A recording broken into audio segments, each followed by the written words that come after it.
너희를 불러 우리 주 예수 그리스도와 함께 교제케 하신 하나님은 믿으시도다. 너희에다 1장 9절입니다. 너희에다가 여러분의 이름을 넣고 다시 한번 또 하겠습니다. 너희에다 여러분의 이름을 넣고 시작.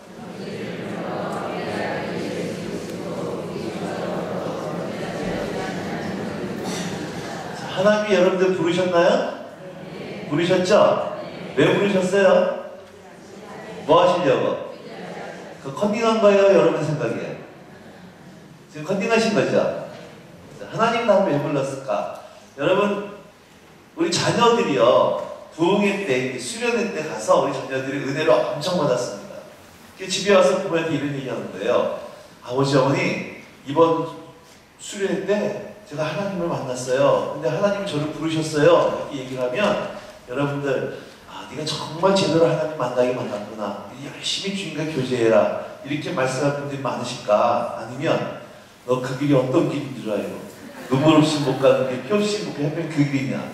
전자가 많을까요? 후자가 많을까요? 후자가 많겠죠? 그렇다고 하면 한국 사람들에게서 하나님 불렀다는 얘기는 나 뭐 시키려고? 일 시키려고. 그러니까 한국 사람들에게 있어서 하나님 불렀다는 얘기는 행복 끝 불안치작이에요. 왜 하나님 불렀으니까 무슨 일 해야 돼요? 주일 해야 되니까. 주일이 뭡니까? 선교지 나가든지 신학교 가든지 뭐 이런 거라는 거예요. 근데 여러분 잘 생각해 보세요. 하나님 뭔가 부족하신 분이세요? 내가 좀 보태드려야 돼요? 나 없으면 일 안 됩니까? 아니죠? 저희 아들 녀석이요, 큰아들 녀석이 남자라서인지 몰라도 컴퓨터를 참 어렸을 때부터 좋아했어요. 그래서 제가 서재에서 뭔가 작업을 하고 있으면 제 방으로 막 뛰어들어와요. 그런데 방해를 합니다. 근데 4살 때쯤으로 기억이 되어지는데 그날 제가 서재에서 뭔가 준비를 하고 있는데요. 컴퓨터를 만지고 있는데 이 녀석이 그 유치원 다녀오더니만 제가 컴퓨터 서재에 앉아있고 컴퓨터 소리가 나는 걸 보고 제 방으로 뛰어들어오는 거예요. 순간적으로 짜증이 확 나더라고요. 오늘 또 뭔가 좀 방해가 되겠다 싶어서 내 무릎 위를 기울여 아들놈에게 물어봤습니다. 너 아빠 무릎 위에 왜 올라와? 물어보니까 이 녀석이 하는 얘기가 내가 아빠 도와주려고 그러더라고요. 그럼 한번 생각을 해보세요. 4살짜리가 저 설교 준비하는데 도움이 될까요? 안 될까요? 안 되겠죠? 우리 주제박주 해보자는 얘기예요. 여러분들 주를 위해서 한번 헌신해보겠다라고 이 새벽부터 나와서 여기 기도하고 또 주의를 하려고 그러는데 정직하게 말해서 여러분들이 하는데 도움이 될까요? 또 자존심 싸움 또 얘기는 안 해요. 전라도 광주 가가지고 물어보니까 어떤 분이 그러더라고. 그래서 조금 대봤죠. 뭐 이러는데 여러분 하나님 혼자 하는 게 편해요? 여러분 통해서 하는 게 편해요? 하나님 혼자 하는 게 편합니다. 여러분 통해서 여러분 범사에 피치고 시험 들어요. 늘 피치고 항상 피치고 맨날 피치고 껍딱하면 피치고 시험 들고 피치고 시험 들고 뭐 말을 못해요. 옆에 사람과 얘기해보세요. 어째 지금 네 얘기하는 것 같다. 한번 얘기해보세요. 그런데 하나님 우리를 부르신 이유가 뭐다? 뭐 하려고 불렀다? 교제하려고. 이 교제가 깊어지면 그 다음에 여기서 뭐가 나온다? 사역이 되어진다고 했어요. 하나님이 우리를 부르신 이유는 일 시키려고 부르신 것이 아니라 뭐 하려고 불렀다? 교제하자. 하나님 돈 필요하고 사람 필요하고 귀찮은 일 우리를 대신시키려고 부르신 것이 아니라 오늘 여기서 예배드린 여러분 한 분 한 분들이 하나님의 관심의 대상이고 하나님의 사랑의 대상인 줄로 믿으시기 바랍니다. 좀 만나자는 거예요. 얘기 좀 하자는 거예요. 사귀자는 거예요. 그래서 부르신 것이죠. 하나님이 저와 여러분을 엠버리 시키려고 부르신 거 아니라는 거예요. 뭔가 뜯어먹으려고 부르신 거 아니라는 겁니다. 우리 없어도 하나님 오히려 더 충분하십니다. 근데 그 하나님이 오늘 이 아침에 저와 여러분들은 당신 자녀 부르신 이유는 여러분 자체, 내 자체가 목적이지 내가 가진 그 무엇인가 목적이어서 부르신 것이 아니라는 거예요. 여러분 남자하고 여자가 만나서 서로 교제하다 보면 서로를 알아갑니다. 알아가다 보면 친밀감이 생겨요. 사랑에 빠집니다. 나중에 둘이 결혼해요. 제가 이제 결혼 생활이 좀 이제 20년밖에 안 됐어요. 이제 20년 되고 이제 애들 3명 낳고 이러다 보니까요. 20년 됐음에도 불구하고 어느 날 일을 마치고 딱 집에 들어갔는데 어떤 날은요. 저희 아내가 저 쳐다보지 않는 때가 있어요. 찬바람이 싹 붑니다. 눈도 안 마주쳐요. 그럼 감이 딱 오죠. 아, 오늘 뭔가 꼬이셨구나. 몸 조심하자. 꼬리 내리고 스승기기 시작해요. 아내가 뭐 때문에 화났고 뭐 때문에 마음에 상했는지 얘기하지 않아도 대충 분위기만 보고 눈빛만 봐도 대충 감이 오더라는 거예요. 저만 그래요? 여러분도 그래요? 여러분도 그렇죠? 우리 부부는 안 그런데요? 그러면은요, 부흥이가 문제가 아니라 빨리 지금 부부치기 학교 가셔야 돼요. 그럴 수가 없어요. 남자하고 여자가 함께 만나 밥도 먹고 애도 나보고 싸워도 보고 오랜 세월을 같이 하다 보면 연애할 때만큼 많은 얘기하지 않아도요, 그냥 뒷모습만 보고 눈빛만 봐도 대충 그 사람이 마음이 뭔지를 알 수 있다는 거예요. 옛날에 그런 유명한 노래 있었잖아요. 눈빛만 봐도 알 수 있잖아. 그런 노래 있었다고. 여러분, 하나님도 그렇게 하고 싶지 않으세요? 꼭 40일을 굶으셔야지만 꼭 산에 가서 손아프려 뽑아야 돼요?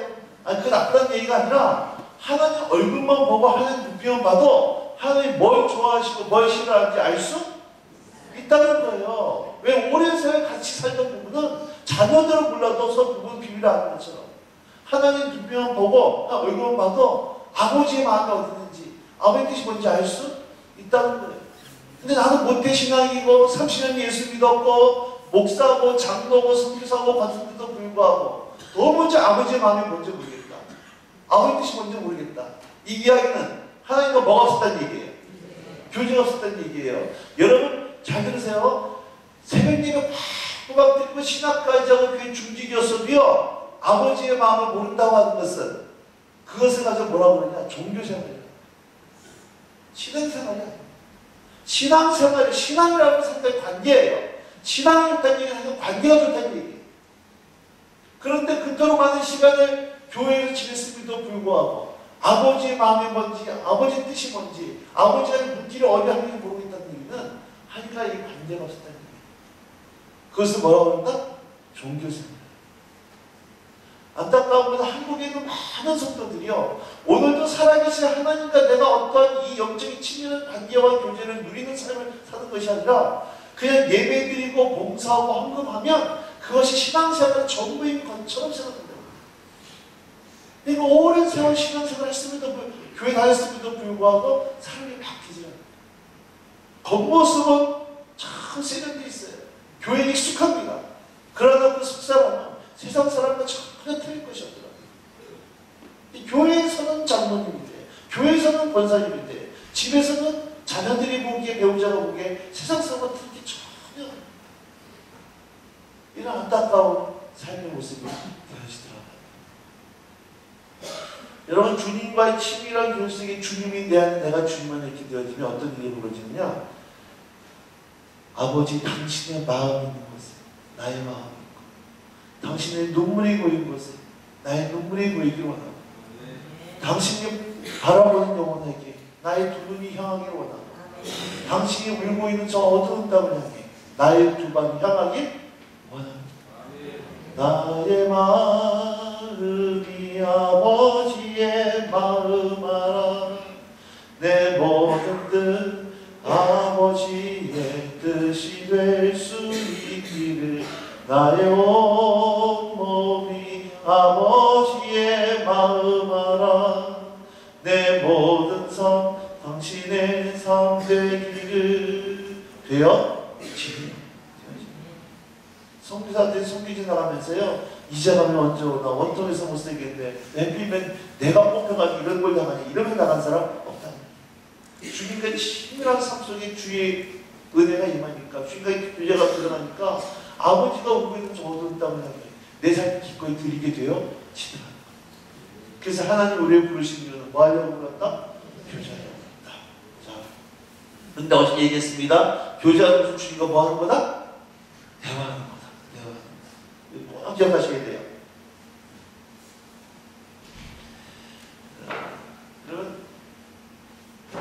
그럼 이제 이걸 주님이 교제한다고 하는 건 구체적으로 어떤 거냐? 이거 이제 오늘 좀 구체적으로 살펴보려고 합니다.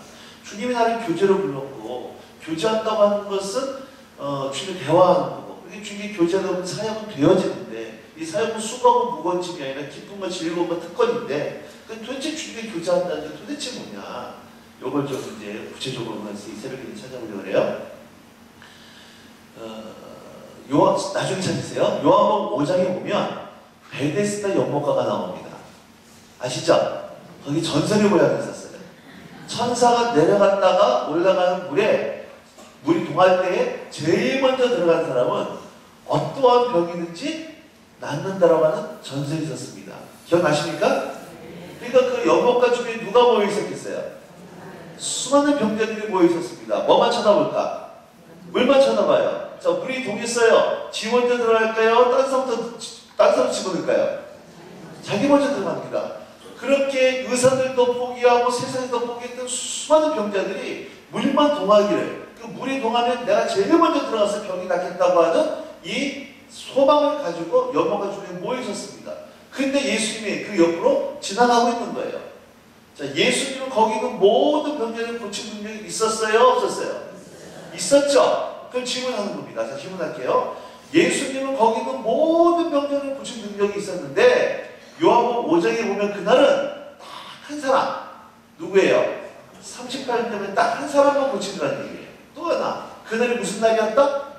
안식이었다는 거예요. 안식일날 병 고치는 거 사람들이 싫어하는 거 알면서도 왜 예수님은 그날 그날 고친다는 거예요. 그리고 왜 38년 병자 한 사람이었냐는 거예요. 왜 그랬을까요?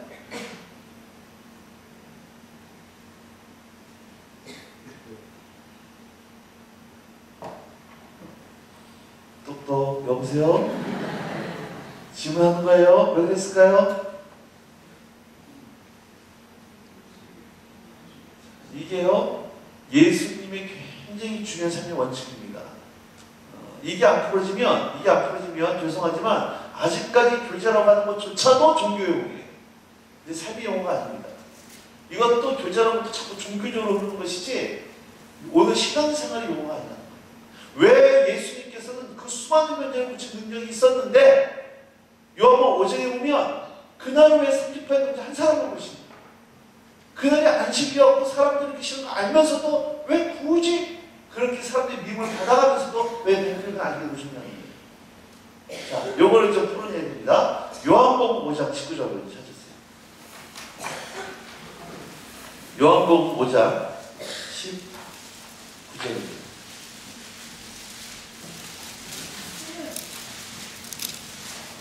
잘 보세요. 성경에 앞에 나오네요. 자, 5장 19절 시작.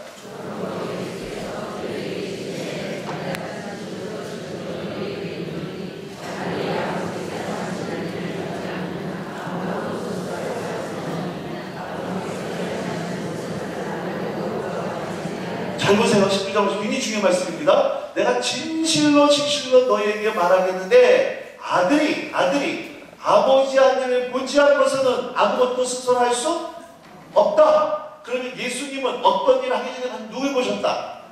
아버지를 보셨다는 거예요. 굉장히 중요한 원칙입니다. 아들이 아버지 아들을 보지 않고서는 아무것도 스스로 할 수 없다. 거꾸로 얘기하면 아들은 무슨 일을 하기 전에 먼저 누굴 봤다? 아버지를 봤다는 얘기예요. 자, 예수님이 아버지를 보니까 20절 말씀 뭐라고 얘기하시나요? 20절 시작. 아버지께서 아들을 사랑하사 자기가 행하신 것은 다 아들에게 보이시고 또 그보다 더 큰 일을 보이사 너희로 놀랍게 여기게 하시리라. 자, 예수님은 어떤 일을 하기 전에 먼저 누굴 봤어요? 아버지를 보고, 아버지는 예수님 아버지를 보니까 아버지께서는 예수님이 하신 일을 전부 다 보아셨어요? 보이셨다는 얘기예요. 자, 30절 갔어요. 30절. 5장 30절. 5장 30절입니다. 시작. 내가 아무것도 스스로 할 수 없노라. 듣는 대로 심판하노니 나는 나의 뜻대로 하려 하지 않고 나를 보내신 이의 뜻대로 하려 함으로 내 심판은 의로우니라. 예수님께서요 아무것도 스스로 하지 않는다 그랬어요? 할 수 없다 그랬어요? 할 수 없대요. 예수님 할 수 없다. 그 뭐 하는 대로 심판한다? 듣는 대로 심판하는데 그렇게 하려고 하는 이유는 내 뜻대로 하려는 것이 아니라 나를 보낸 내 아버지의 뜻대로 하려 하기 때문이다. 자, 굉장히 좀 원칙입니다. 보세요. 예수님은 어떤 일을 하기 전에 누굴 봤어요? 누구 음성 들었어요? 이거 예수 참의 원칙이었습니다. 예수님은 어떤 일을 하기 전에 스스로 뭔가 하려 하지 않고 먼저 아버지를 보고 아버지 음성을 듣고 그 일을 했다는 얘기예요.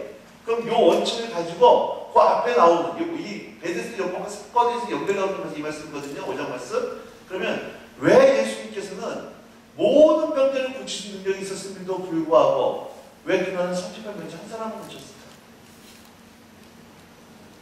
예수님 먼저 누굴 봤어요? 아버지를 보니까 아버지의 눈이 누굴 향해 있더라? 그 38명 한 사람이 향해 있더라고요. 만약에 하나님께서 예수님 보고 전부 다 고쳐라고 말씀했으면 예수님 어떻게 하셨을까요? 다 고쳤다고.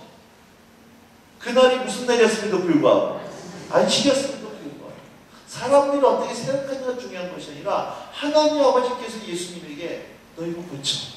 이 사람 고쳐. 예수님 삶의 원칙이었다. 자, 한번 보실까요? 정말 그런가 그런가? 요한복음 8장으로 갔어요. 26절입니다. 26절, 28절, 38절부터예요. 요한복음 8장 26절입니다. 자, 시작.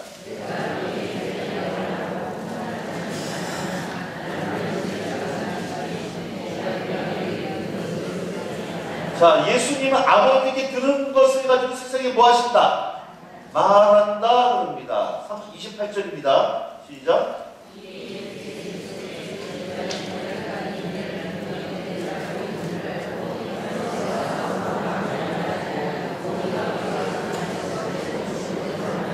아버지께서 가르치신 대로 뭐 하신다? 말한다. 38절.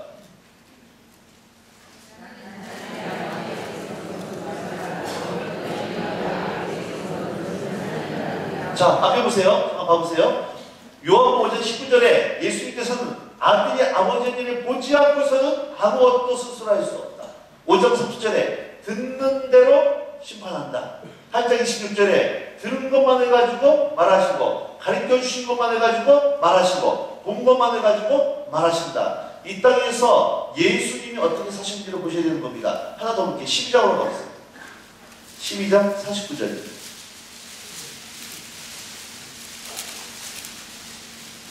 12장 49절 50절 볼 거예요. 자, 49절 먼저 시작.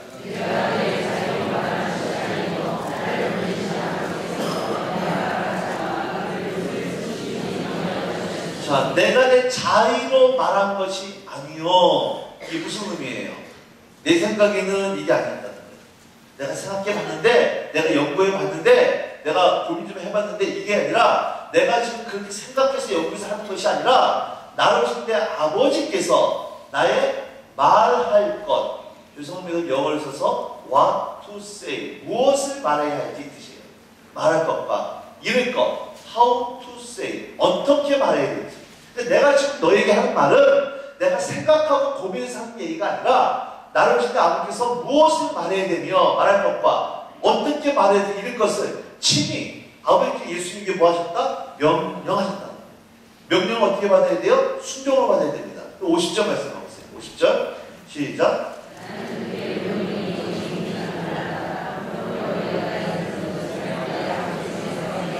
말씀하신 그대로 이것이 예수님의 삶의 원칙이었다. 자, 우리의 모델이시고 우리의 스승이신 예수님이 이 땅에서 사실 때 스스로 아무것도 행하지 않고 철저하게 누구 바라보고 누구 음성 듣고 이것이 예수님 하는 거 뭐 했다는 얘기예요? 교제하고 있다는 거예요. 예수님 이 땅에 철저히 예수님. 그러면 그 예수님의 뒤를 따라가는 우리의 삶도 삶의 원칙은 우리가 어떤 일을 하기 때문에 누구 보고 누구 음성 듣고 이게 우리 삶의 원칙이 되야 된다는 얘기예요. 내가 어떤 일을 할 수 있어도 하지 마 그러면 뭐 하는 거예요? 안 하는 거예요. 할 수 없어도 해 그러면 뭐 하는 거예요? 해야 되는 거예요. 그 신호등 찬양 아시죠? 신호등 찬양. 주님 말씀하시면 내가 나아가리라 파란 등. 주님 뜻이 아니면 내가 멈춰서리라 빨간 등. 나의 가고 서는 것 주님 뜻에 있으니 황색 등. 오 주님 나를 이끌소서. 이거예요. 주님 말씀하시면 내가 나아가. 주님 뜻이 아니면 내가 멈춰서고. 이게 주님과 뭐 하는 삶이다? 교제하는 삶. 누구 바라보고 누구 음성 듣고 누가 그렇게 하셨어요? 예수님이. 네. 자, 그럼 이거는 이제 구체적으로 내 삶에 어떻게 적용이 되느냐? 잘 보세요. 오늘 하셔야 되면서 숙제 드릴 거예요. 여러분, 우리한테 지금 누가 와 계세요? 성령으로 예수와 계시죠? 안 느껴집니다. 모르는데 이러시면 안 돼요. 예수를 믿고 거듭난 사람의 심령 속에는 예수님 우리를 내주하십니다. 이분이 귀신이에요? 하나님이에요? 인격의 현상이에요? 인격체죠? 예, 하나님이시고 인격체신 그분이 오늘 내 안에 와 계시는데 이분이 떠나가세요? 안 떠나가세요? 기분 좋으면 계시고 기분 나쁘면 잠깐 외출하세요? 아니죠? 안 떠나가시죠? 믿으세요? 그분이 언제까지 계십니까? 영원토록. 아멘. 이 굉장한 고백에 지금 여러분의 누가 계시다? 그분이 안 떠나? 가시죠? 믿으시죠? 그러면 여러분 부부지간에 서로 육두문자 써가며 싸우는 부부싸움 현장 속에 주님 계셔야 계셔요. 여기 계셔야 계셔요. 계시죠? 근데 주님 보여요 안 보여요? 이게 문제라는 거예요. 저하고 아내하고 가끔가다 싸울 때가 있습니다. 야 네가 오면 내가 싸우고 있는데요. 그때 성도님한테 전화 한 통 오잖아요. 그 누가 전화를 받든지 간에 바로 목소리가 접대원 목소리로 바뀌어요. 아 여보세요. 서로 바라보면서 어째 가증스러운 거 막 이래. 아니 서로 막 싸우다가도 성도한테 전화가 오면은요 전혀 안 되는 것처럼 전화를 받으면서 아주 친절하게 받는다니까. 근데 거기 주님 계시야 안 계세요? 계시다. 거기 주님 계시다. 성도한테 전화 한 통화도 이렇게 바뀌는데 거기 주님 계시다는 거 인식만 되어주면 그렇게 안 된다는 거예요. 한 번은 제가 아내를 옆에 태우고 운전을 하고 가고 있는데 저희 아내가 저보고 그러더라고요. 여보 당신 옆에 타면 멀미가 나거든요. 근데 그 얘기가 내 맘에 다 받아왔어요. 제가 집회를 가면 이제 웬만하면 잘 안 듣고 가거든요. 피곤하니까. 근데 저기 그 픽업을 나옵니다. 그러면은 저를 뒷자리에 태우고 이렇게 운전을 하실 때요. 이분 운전이 험할까요? 조심스러울까요? 조심스러운데요? 너무 조심스러워요. 웬놈이 싫었는데 따박따박 같이 듣는지. 여러분 강사 한 명만 뒤에 타고요. 운전 태도 왔을 거예요. 근데 나 혼자 운전해도 거기 누가 계세요? 주님 계시답니다. 제가 지금 디스트리면서 자고 있는데요. 만약에 여러분 집에 방에 여유가 있어가지고 저를 여러분 집으로 이제 방을 내려서 강사를 모셨다. 그럼 방을 소개하면서 뭐라고 얘기하겠어요? 목사님 누추하지 마. 누구 집처럼? 목사님처럼 편하게 계세요. 저는요. 지금까지 그 집은 제 집이라고 생각해 본 적이 한 번도 없어요. 만약에 액면 그대로 그 집을 내 집처럼 생각해서 집에서 하는 것처럼 화장실 들어가기 전에 팬티만 입고 막 거실 보러다니고 이랬다. 다시는 강사하고 싶어요. 와, 저 인간 집이라고 집에서 정말 지처럼이야. 여러분 우리가 주님한테 그러잖아요. 예수님 제거 다 주님 거예요. 근데 예수님 너무 순진하셔가지고 정말 그런 줄로 믿고 예수님 우리 삶의 주인공을 할 것 같으면 우리는 그때 급 당황합니다. 예수님 말씀이 그렇다는 얘기지 정말 이러시면 어떡하냐. 그래서 우리는 예수님 어떻게 생각하냐. 예수님 성자 스타일, 예수님 성자 스타일, 성전에 계시 없었어. 반드시 다음 주에 면회 오겠습니다. 올 때 그냥 오자고 돈 선도 못해서 너무 걱정하지 마시고 성경 계시라고. 월요일부터 토요일까지 서로 우리 세상에 아는 척하면 피처리 거기에 깨진다고. 그러시면 안 된다고. 여러분 수학과 과학과 물리학의 원리를 하나님이 만드셨어요. 과학자들 그거를 발견했어요. 그러면 자녀들이 수학 문제 풀다가 물리학 문제 풀다가 막히면 누구한테 가면 돼요? 누구한테 가면 돼요? 누구 중에 너희 중에 누구 지혜가 부족하거든 후회해 주시고 꾸짖지 않는 하나님께 구하라. 그러면 너희에게 주시리라. 그러니까 수학 문제 풀다가 막히면 누구한테 찾아가면 돼요? 근데 누구한테 찾아가요? 선생님한테. 그러니까 뭔 얘기냐? 예수님이요. 내 삶 가운데 힘이 없어요. 마치 요양원에 갔다가 모셔놓은 부모님. 언제 신경 쓰이냐? 평소에는 부모님 전혀 신경 안 쓰이다가 언제 신경 쓰이느냐? 명절 때. 부모님 생신 때. 이때도 신경이 쓰여. 평소는 신경이 안 쓰여. 부모님에 대해서 힘이 없는 거지. 마찬가지로 예수님이 언제 신경 쓰이느냐? 교회 다니면서 좀 신경이 쓰여요.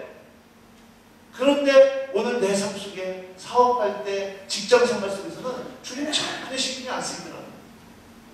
뭐가 하나는 거예요? 그죠? 여러분 장사하는 현장 속에 주님 계셔야 안 계셔요? 여기. 그 주님 물어봐야 될 거예요. 자녀들이 속썩일 때 그때 주님 계실까 안 계실까? 그럼 그때 주님 물어봐야 될까? 하나님 어떻게 하면 좋습니까? 옛날 같았으면 남편이 속썩이고 나가면은 옛날 같았으면 이놈의 인간 들어오기만 해보면 나 가만 안 놔 이랬을 텐데 이제는 그 남편이 속썩이고 나가면 주님 물어봐요. 주님 거기 계시면 물어봐야 될 거야. 예수님 남편 때문에 너무 속이 상한데 어떻게 하면 좋을까? 들어오면 살릴까요? 주님을 물어보셔야 돼. 근데 주님이 웬만하면 말씀하세요. 웬만하면 살려줘라. 얘기하시다가. 근데 우리는 다 지성대로 자녀 교육도 자기 생각대로 진짜 형한테 지 맘대로 그리고 일주일 동안 전혀 주님 생각하지 않고 있다가 주일에 와서 주님 바라보니까 예배가요. 이게 아니에요. 발동하다가 끝나는 거예요. 근데 매일같이 일어나면서부터 주님 바라보고 저녁에 주님 바라보고 삼성에 주님 바라보고 동행하며 살다가 이쪽 살아왔던 삶의 예배를 가지고 열매를 가지고 주일날 예배 드려버렸죠. 여러분 그 예배에요. 하나님의 임재가 없을 수가 없어요. 없을 수가 없어요. 그리고 예배 시간 가운데 일주일 동안 살아왔던 삶의 아픔과 상처를 주님께 내려놓고 주님께 새로운 은혜를 받고 그 힘 가지고 또 세상 속에 나가서 주님과 동행하며 살아갈 때 여러분 교회당과 세상 밖의 삶이 일치가 되어지는 하나 되는 주님과 동행하는 삶을 살아갈 수 있다는 거예요. 자, 오늘 숙제 드리는 겁니다. 오늘 이제 이 예배당을 나가는 순간 누구랑 같이 가는 거예요? 예수님과 같이 가는 거예요. 직장을 가고 애들 깨워야 되고 직접 또 생활 속 살아갈 때 늘 누구 바라봐야 돼요? 예수님. 제가요 늘 이번에 말씀을 전하다가 어느 날 제가 서당목장 유기성 목사님 설교를 듣는데 이 말씀을 하시는 거예요. 믿음의 주여 온전히 예수를 바라보자. 너무 감사가 됐어요. 너무 똑같은 거예요. 늘 주님 거기 주님 바라보자. 아멘. 아멘. 자, 그러면 문제는요. 이렇게 주님 바라보기 위해서는 우리가 훈련을 해야 돼요. 이게 주님 교제한다는 거예요. 그래서 많은 사람들이 교제라는 용어조차도 자꾸 종교로 바꾸는 거예요. 주님 교제하는 거, 교제 이게 끝나는 것이지. 이게 주님 이렇게 되어지면 이렇게 주님 교제하면 어떤 일이 벌어지냐면요. 이렇게 넘어가야 되는데 이렇게 하면 우리가 훈련해야 되는데 자 어떤 훈련을 해야 되느냐? 자 보세요. 예수님 어떻게 사셨나? 마가복음 한번 가보세요. 마가복음 1장 21절입니다. 마가복음 1장 21절. 매일 삼척에서 주의 음성을 듣고 주님 손잡고 친밀하면서 동행하기 위해서는 그냥 되어지는 게 아니에요. 우리가 의도적으로 훈련해야 되는데 자 마가복음 1장 21절 22절 같이 읽겠습니다. 시작.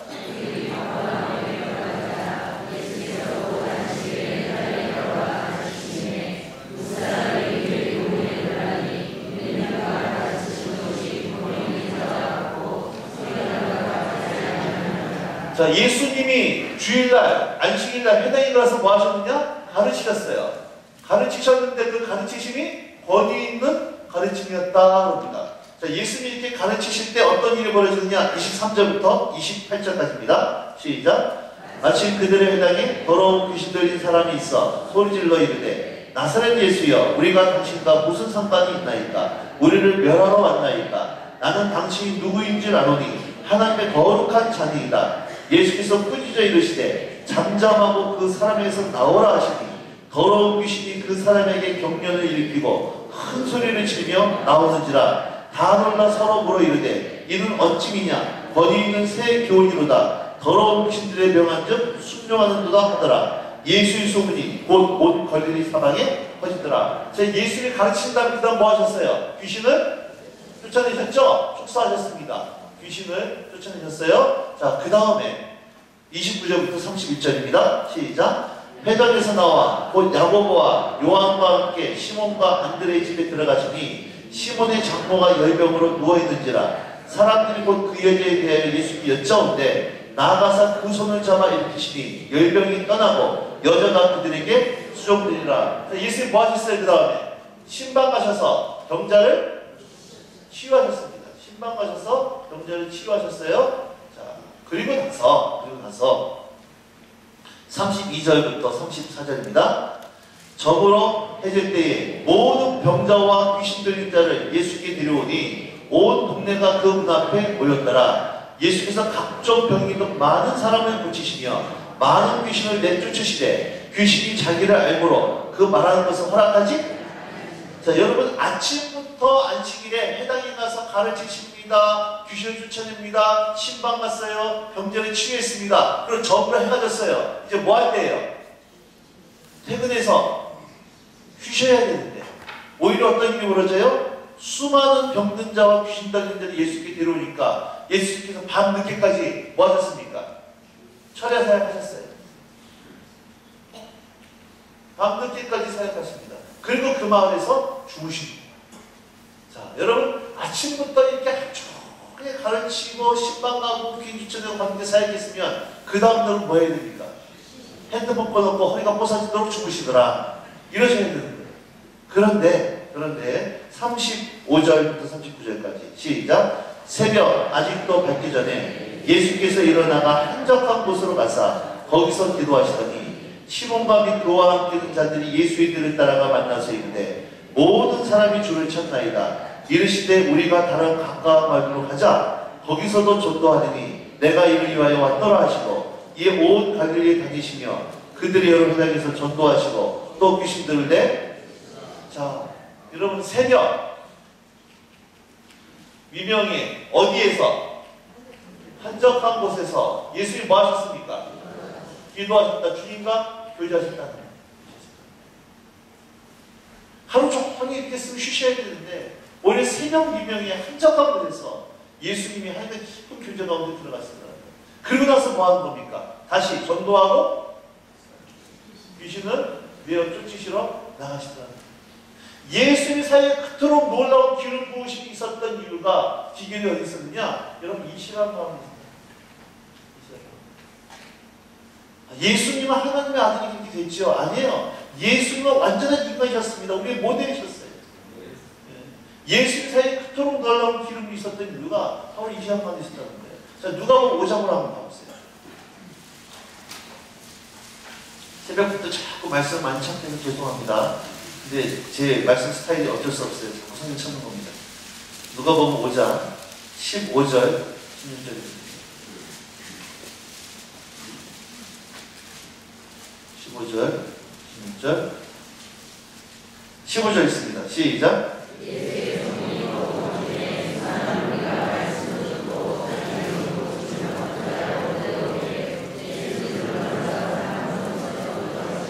보세요. 예수의 소문이 더욱 퍼짐에 예수님이 어떤 사람이 있다는 얘기예요. 유명인사가 있다는 얘기입니다. 유명한 사람이 됐기 때문에 수많은 무리가 말씀도 듣고 자기 병도 고침을 받고자 하여 모여왔는데 15절과 16절 사이에 빠져있는 단어가 있어요. 연결시킨 단어가 어떤 단어가 들어야 되느냐?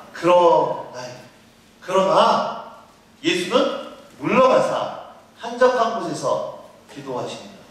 수많은 사람들이 예수님도 만나고 말씀 듣고 모여왔는데 그러나 예수는 뭐 했느냐? 물러갔다.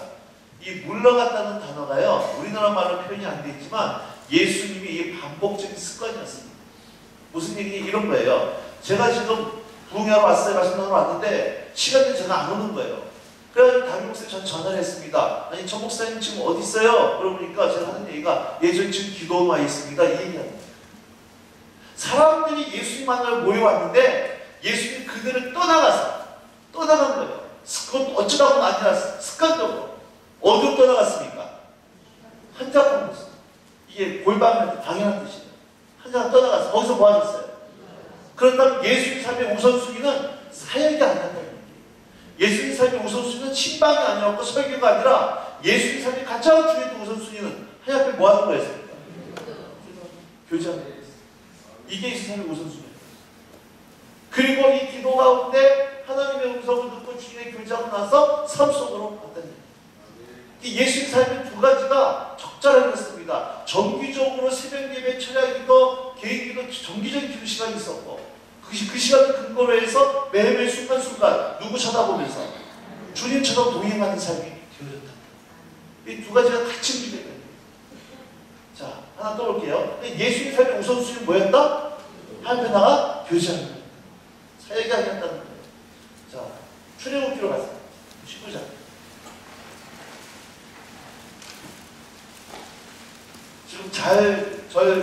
따라오고 계시죠? 예, 새벽에 너무 많은 내용을 전해드리는 것 같은데 좀 봐야 될 것 같습니다. 출애굽기 19장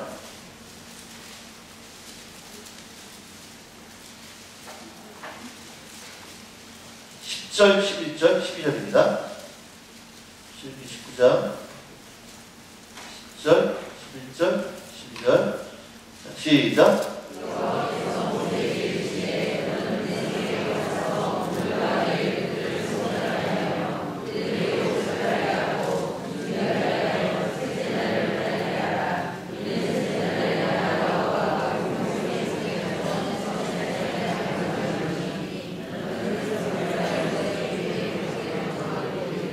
너희는 삼가 산에 오르거나 그 경계를 침범하지 말지니 산을 침범한 자는 반드시 죽임을 당할 것이다. 자, 이게 무슨 얘기냐? 하나님께서요 이제 백성들에게 뭐라고 말씀하시냐면, 잘 보셔야 됩니다. 3일 후에 내가 너희를 만나줄 거야. 3일 후에. 너는 3일 후에 내가 너를 만나줄 테니까 너를 만날 준비를 해. 옷을 빨고 성결케 해. 그런데 한 울타리를 만들어라. 울타리를 넘어오면 죽임을 당해야 될 것이다. 이게 하나님께서 백성들에게 말씀하신 거예요. 3일 후에 내가 너희를 만나줄 테니까 너는 나를 만날 수 있도록 준비를 해라. 그리고 울타리를 만들어라. 그 울타리를 넘어오지 못하게 해라. 짐승이라는 울타리를 놓으면 반드시 죽음을 당할 것이다. 이것이 하나님께서 이스라엘한테 하신 말씀이에요. 드디어 3일 후에 하나님께서 시내산에 강림하십니다. 자, 이 3일 후에 강림하셨을 때 어떤 일이 벌어지는가? 20장 18절 19절 보세요. 20장 18절 19절 시작. 번개와 나팔 소리와 산의 연기를 본지라 그들이 볼 때에 떨며 멀리 서서 모세에게 이르되 당신이 우리에게 말씀하소서 우리가 들으리이다. 하나님이 우리에게 말씀하시지 말게 하소서 우리가 죽을까 하나이다. 자, 하나님이 임재하시니까 백성들 반응이 어때요? 두려워 떨면서 감당이 안 되니까 우리에게 말씀하시지 말게 하소서. 우리가 죽을 것 같습니다. 당신이 대신 듣고 우리에게 말씀해 주셨어. 이게 백성들의 반응이었어요. 근데 이 상황에서요 하나님이 또 뭐라고 말씀하시느냐, 이렇게 말씀하시는 거예요. 모세와 아론과 나답과 이스라엘 자손 70명은 백성들을 떠나 나는 좀 더 가까이 나와, 이렇게 또 말씀하십니다. 이것이 출애굽기 24장이에요 24장으로 나오세요. 1절 2절입니다 1절 2절 시작.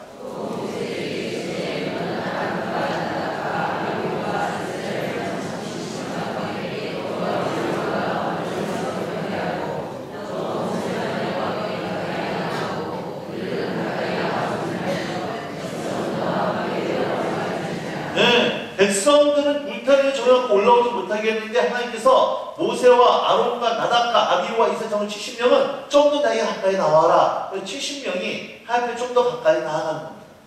자, 이렇게 되어졌을 때 이들에게는 어떤 일이 벌어지는가? 9절, 10절, 11절 24장 9절부터 11절까지 시작. 모세와 아론과 나답과 아비후와 이스라엘 자손 70인이 올라가서 이스라엘 하나님을 보니 그의 바라는 청옥을 편듯하고 하늘같이 청명하더라. 하나님이 이스라엘 자손들의 존귀한 자들에게 손을 대지 아니하시고 죽이지 않았던 얘기예요. 그들은 하나님을 뵙고 먹고 마셨더라. 자, 보세요.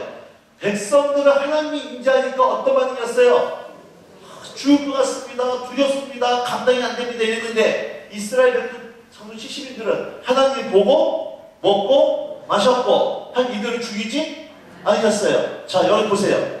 백성들이 하나님에 대한 이해와 70명이 하나님의 이해와 같아요, 틀려요? 틀려요. 여러분, 이런 사람들이 영적 지도자라는 거예요. 교사들, 구역장들, 여러분, 교회에서 일하신 임원들은요, 일반 성도들보다 더 하나님에 대한 깊은 이해가 있어야 됩니다. 이런 분들이 영적 지도자라는 거예요. 근데 여기서 끝나는 것이 아니라 또 말씀하세요. 뭐라고 말씀하시는가? 이제 12절, 13절입니다. 시작. 여호와께서 모세에게 이르시되 너는 산에 올라 내게로 와서 거기 있으라. 내가 그들을 가르치도록 내가 율법과 계명을 친히 기록한 돌판을 내게 주리라.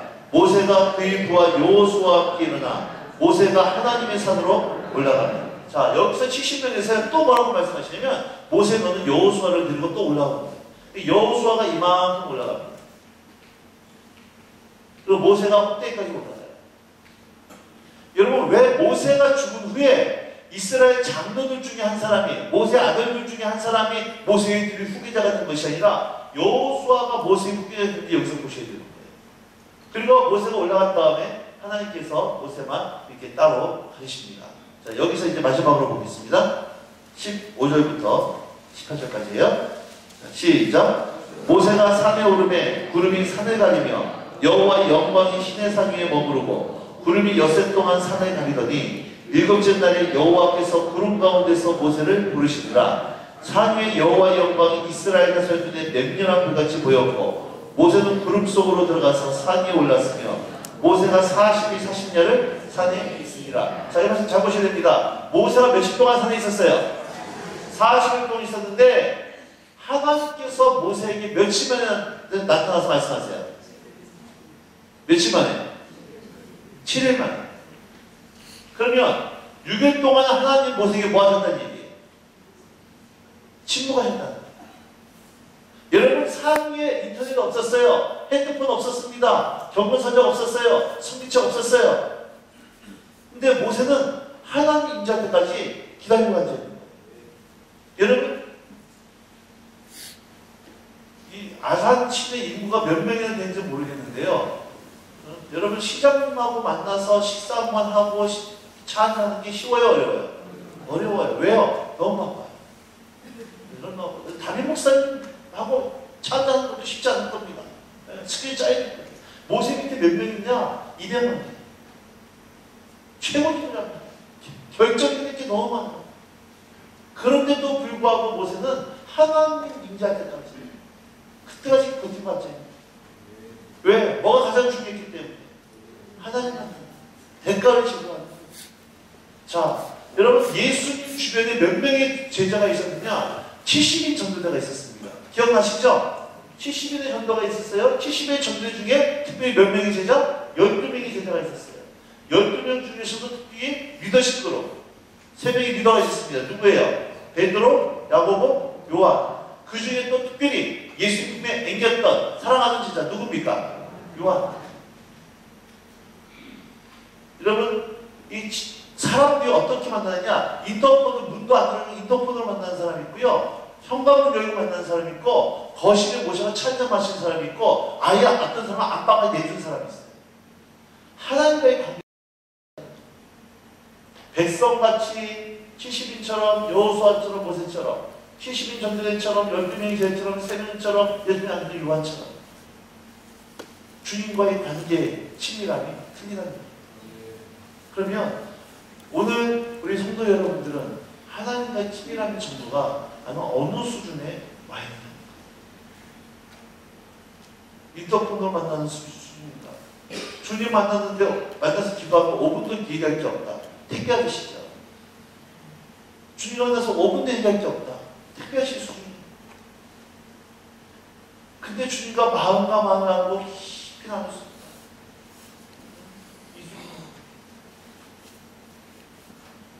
여러분, 이렇게 하기 위해서 대가를 지불해요. 만날 사람 다 만나고 텔레비전 보고 다 보고 텔레비전 다 한 다음에 주님 만나겠다. 그럴 수 없다. 때로는 주님 만나기 위해서 우선순위가 주님 만나는 거예요. 때로는 일찍 자야 되는 거예요. 때로는 만날 사람은 포기하는 거예요. 왜? 그 시간이 내 삶이 가장 우선순위고. 그러기 위해서는 기꺼이 모세도 하나님 만나기 위해서 6일 동안 버티고 기다렸던 거지만 대가를 지불해야 된다. 여러분, 이 시간들이 쌓여갈 때, 이 시간 속에서 주님 만나 깊이 교제할 때, 그 힘을 가지고 세상 속에서 직장 속에 들어가고 학교 속에 들어가고 여러분 자녀들과 남편과 관계할 때, 그때 주님 바라보면서 주님 어떻게 하면 좋을까요? 이게 비어집니다. 근데 개인의 삶의 주님과 만나는 시간도 삶 속에서 주님 바라보지도 않으면요, 세상 사람과 똑같이 겉모습은 친언인인데 교인인데 사는 모습은 서로 똑같이 살다가 그 삶에 똑똑한 마음을 가지고 주일날 교회에 오니까 예배 시간 5분만 지나면 깊은 임재 가운데 있다. 주님 만나지도 못하고 또 돌아가는 거예요. 오늘 이 아침이 그 주님 앞에 나가서 마음을 쏟아내고 주의 음성을 듣고 그 주님 만나고 삶 속에 돌아가는 시간 되게 축복합니다. 그리고 주님 만나서 삶 속에 주님 동행하다가 또 내일 오늘 밤에 잘 만났는데 주님께 감사하고 내일 새벽에 또 기대하는 마음을 가지고 또 만나는 여러분에게 주님 축복합니다.